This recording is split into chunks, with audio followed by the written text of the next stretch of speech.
बिस्मिल्लाहिर्रहमानिर्रहीम। अस्सलामुअलैकुम वरहमतुल्लाहि वबरकातुह। नहमदुहु व नुसल्ली अला रसूलिल करीम, अम्मा बाद। आप सल्लल्लाहु अलैहि वसल्लमનો જન્મ મક્કા મુકર્રમાની બની હાશિમ નામની ગાંડી વસલ ઋતુમાં થયો. તે સોમવારની સવાર હતી અને રબીઉલ અવ્વલની 9 અને કહેવામાં આવે છે કે 12 તારીખ હતી. આ તે જ વર્ષ હતું જેમાં અબ્રાહે મક્કા પર આક્રમણ કર્યું હતું.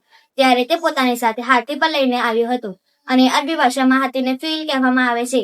તેથી તે વર્ષનું નામ આમુલ ફીલ પડી ગયું. ઈસવીસન અનુસાર તે 22 એપ્રિલ ઈસવીસન 571 દિવસ હતો. જન્મ સમયે દાળનું કામ હઝરત અબ્દુર્રહમાન બિન ઔફ રઝિયલ્લાહુ અન્હુની માતા શફા બિન્તે કમરાએ કર્યું. જ્યારે પૈગંબર સલ્લલ્લાહુ અલૈહિ વસલ્લમનો જન્મ થયો ત્યારે આપની માતાએ સ્વપ્ન જોયું કે તેમના શરીરમાંથી એક નૂર દિવ્ય પ્રકાશ નીકળ્યું, જેનાથી સીરિયાના મહેલ પ્રકાશિત થઈ ગયા. ત્યાર પછી માતાએ અબ્દુલ મુત્તલિબને આપ સલ્લલ્લાહુ અલૈહિ વસલ્લમની જન્મની ખુશખબર મોકલાવી.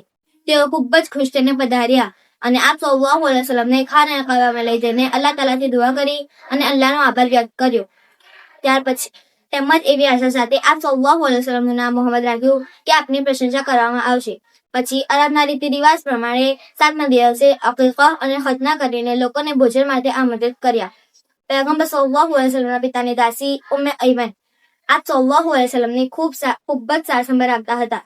તેઓ હબશી નસલના હતા અને તેમનું નામ બરકત હતું. અલ્લાહ તાલાની અસીમ કૃપાથી તેમને નબુવતનો સમયગાળો પ્રાપ્ત થયો, ઇસ્લામ સ્વીકાર્યો અને હિજરત પણ કરી. પછી આપ સલ્લલ્લાહુ અલૈહિ વસલ્લમના મૃત્યુના 5 અથવા 6 મહિના પછી તેઓ પણ મૃત્યુ પામ્યા. અસ્સલામુ અલૈકુમ વરહમતુલ્લાહિ વબરકાતુહ.